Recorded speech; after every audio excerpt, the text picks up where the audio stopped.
मुसलसल सातवीं शब बमबारी। ईरान के शहर अहवाज पर मिसाइल हमला, यज़ शहर और सिरिक में धमाके। सूबा होर्मुज़गान में अमरीकी हमले में 3 अफराद शहीद और 8 जख्मी हो गए।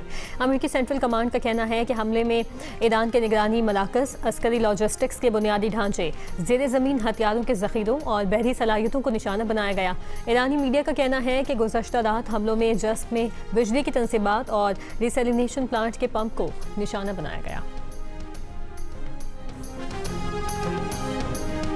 ईरानी पासदाराने इनकलाब ने कहा है कि कवायद की खिलाफ वर्जी पर आबनाए होर्मुज़ से गुजरने की कोशिश करने वाले 4 टैंकर जहाज़ों को मिसाइल और ड्रोन के मुश्तरका ऑपरेशन में रोक दिया। ये भी कहा कि आबनाए होर्मुज़ में बारूदी सुरंगों वाले रास्ते से गुजरने वाले 2 तेल बरदार जहाज़ों में धमाकों के बाद आग लग गई।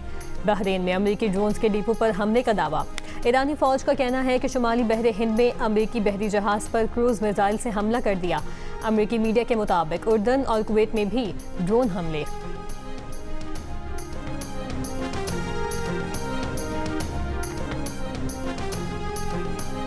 ईरान ने होर्मुज़गान सूबे पर अमरीकी हमलों में जाँ बहक 8 शहरियों की तस्वीर जारी कर दी। शोहदा में 4 खवातीन और 2 माजूर भाइयों समेत 4 मर्द शामिल। अमरीकी हमलों से तबाह ईरान के 6 पुलों की तस्वीर भी जारी। ईरानी वज़ीर ख़ारजा ने बंदर खमीर में अमरीकी हमले में जाँ बहक 3 शहरियों की तस्वीर जारी कर दी। कहा, अमरीकी हमलों से जाँ बहक अफराद का खून रायगा जाने नहीं देंगे, आखिरी सांस तक वतन का दिफा किया जाएगा।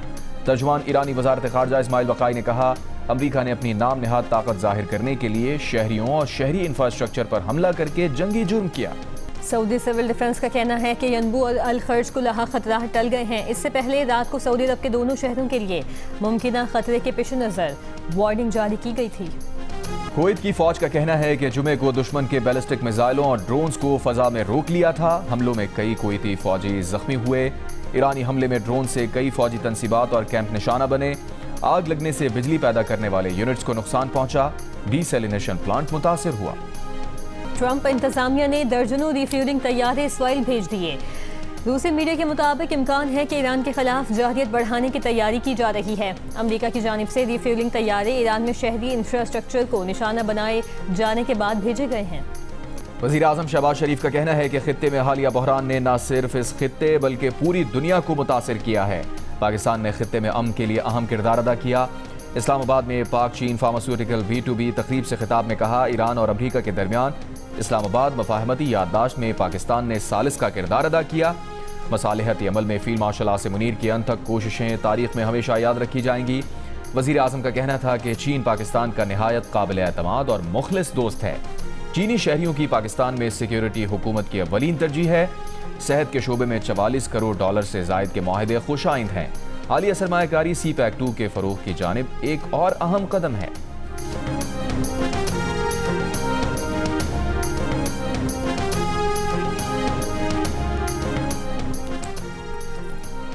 सऊदी अरब पाकिस्तान की रेड लाइन है। सऊदीया पर हमला पाकिस्तान पर हमला तस्वुर किया जाएगा। बरतानवी न्यूज़ एजेंसी ने पाकिस्तानी ज़राए के हवाले से रिपोर्ट में कहा कि पाकिस्तान ने ईरान को आला तरीन सतह पर मुतला कर दिया है। बरतानवी न्यूज़ एजेंसी के मुताबिक पाकिस्तानी अहदेदार ने कहा है कि पाकिस्तान की आला सिविल और अस्करी क़यादत ने ईरान को पैगाम दिया है कि अगर हुसियों ने सऊदी अरब पर हमले बढ़ाए तो पाकिस्तान अपने दिफाई मुआहदे के तहत सऊदी अरब की मदद के लिए अमली इक़दाम करने पर मजबूर हो सकता है। रिपोर्ट के मुताबिक 2 पाकिस्तानी अहदेदारों ने कहा कि यमन के साथ सऊदी सरहद के करीब पाकिस्तानी फौजी तैनात हैं। अगर सऊदी अरब ने पाकिस्तान से मदद तलब की तो पाकिस्तान उनके साथ खड़ा होगा।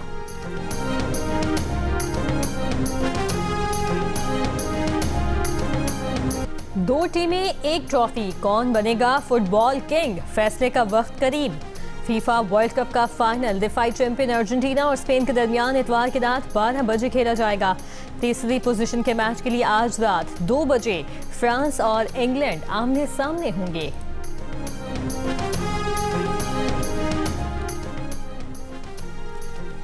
फुटबॉल की आलमी तंजीम फीफा ने ऐलान किया है कि फीफा वर्ल्ड कप 2026 के फातेह को रिवायती ट्रॉफी और गोल्ड मेडल्स के साथ पहली बार खुसूसी चैंपियनशिप रिंग्स भी पेश की जाएंगी। वर्ल्ड कप की मुनासबत से तैयार करदा इन रिंग्स की मजमूई तादाद 2026 होगी। फीफा का कहना है कि इनमें से 30 रिंग्स फातेह टीम के खिलाड़ियों और ऑफिशियल्स के लिए मखसूस होंगी, जबकि बाकी 1996 रिंग्स दुनिया भर के शायकीन के लिए ऑफिशियल लाइसेंस याफ्ता मसनूआत के तौर पर फरोख्त की जाएंगी।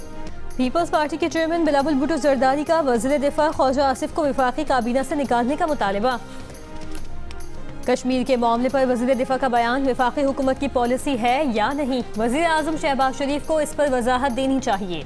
आज़ाद कश्मीर के इलाके डडियाल में जलसे से खिताब करते हुए कहा, सियासतदान अपना काम सही तरीके से नहीं कर रहे। जब सियासी बहरान पैदा होता है तो गैर सियासी और गैर जमहूरी क़ुव्वतें आ जाती हैं। आज़ाद कश्मीर में एहतजाज करने वाले गलत होंगे, लेकिन सज़ा पूरे कश्मीर को मिल रही है। चंद लोगों के जुर्म की सज़ा सबको क्यों दी जा रही है? अगर रियासत पाकिस्तान होर्मुज़ खुलवा सकती है तो कश्मीर को भी खोलें। बिलावल भुट्टो जरदारी ने आईनी इस्लाहात के जरिए आज़ाद कश्मीर का वज़ीर ख़ारजा बनवाने की तजवीज़ भी दे दी। साथ ही कहा, सच्चाई और मफाहमती कमीशन की तजवीज़ पर अभी तक फ़रीक़ैन से जवाब नहीं मिला। अगर कमीशन नहीं बना सकते तो फिर मसाइल का हल क्या है? अमरीका में ज़ेरे तालीम तुलबा के वीज़ों में तौसीह सख्त जांच पड़ताल से मशरूत। तुलबा गैर मुल्की मीडिया के नुमाइंदों के लिए नई पॉलिसी 60 रोज़ में नाफिज होगी। F और J अमरीकी वीज़ा की मुद्दत 4 साल से ज़्यादा नहीं होगी। F और J वीज़ा में तौसीह लाजमी वफाकी मंजूरी से मशरूत होगी। F1 वीज़ा के हामिल तुलबा को अमरीका छोड़ने के लिए रियायती मुद्दत 30 रोज़ कर दी गई। साबिक वज़ीर आज़म आज़ाद कश्मीर तनवीर इलियास के काफ़िले पर फायरिंग की इत्तला। DIG आज़ाद कश्मीर के मुताबिक तनवीर इलियास के तर्जुमान ने बताया है कि उनका एक गार्ड जाँ बहक और दीगर जख्मी हुए हैं। मज़ीद तहकीकात की जा रही हैं। मुल्ज़िमान के खिलाफ कार्रवाई की जाएगी। वज़ीर आज़म आज़ाद कश्मीर फैसल मुमताज़ राठौर के स्क्वाड में शामिल गाड़ी हवेली कहूटा छांजल के मकाम पर खाई में जा गिरी। हादसे में एक पुलिस एहलकार जाँ बहक, 4 जख्मी, अस्पताल मुंतकिल। तर्जुमान के मुताबिक वज़ीर आज़म आज़ाद कश्मीर का काफिला खुर्शीदाबाद से वापस आ रहा था।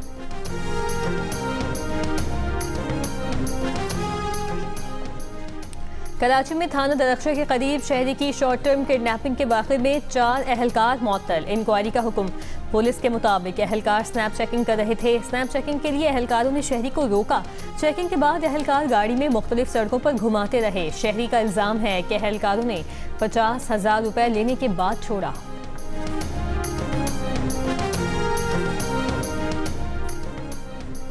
लाहौर की निजी हाउसिंग सोसाइटी में खातून और उसके 3 बच्चों की लाशें मिली हैं। पुलिस के मुताबिक चारों अफराद की हलाकत मुबैना तौर पर जहर खुरानी से हुई। जाँ बहक बच्चों की उम्रें 5 से 15 साल के दरमियान है। SP मॉडल टाउन के मुताबिक इब्तदाई तहकीकात के मुताबिक माँ और बच्चों को जहर आलूद चीज़ खिलाई गई। बच्चों के वालिद को हिरासत में ले लिया गया। आज से पेट्रोल, डीजल और मिट्टी के तेल की कीमतों में इजाफा कर दिया गया। डीजल की कीमत में 31 रुपये 5 पैसे फी लीटर इजाफा।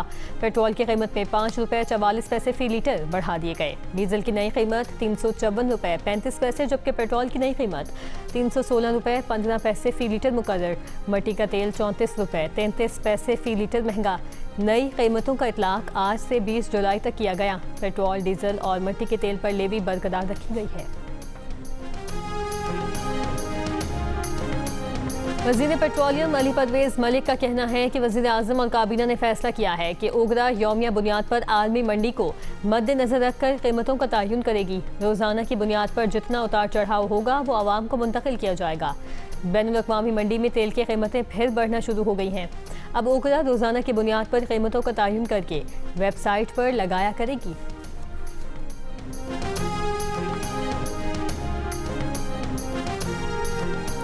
बलूचिस्तान हुकूमत शोहदाए ज़ियादत, लवाहिकीन और धरना कमेटी के मुज़ाकरात कामयाब। तहरीरी मुआहिदा तय। कोयटा में कोयला फाटक और ज़ियादत में DC ऑफिस के सामने धरने खात्म। शोहदा की नमाज जनाजा आज शाम 4 बजे अयूब स्टेडियम में अदा की जाएगी। ज़ियादत वाक़े की तहकीकात के लिए जुडिशल कमीशन बनाने पर इत्तफाक। अमन व अमान पर वज़ीर आला की ज़ेर सदारत हुकूमत और अपोजिशन का मुश्तरका इजलास होगा।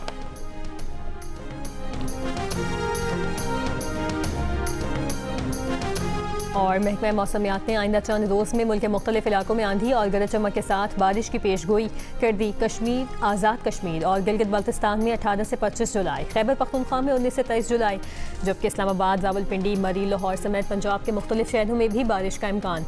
सिंध में थरपारकर, मिट्टी, सखर, लाड़काना और जैकबाबाद में 20 से 22 जुलाई के दौरान बारिश की पेशगोई।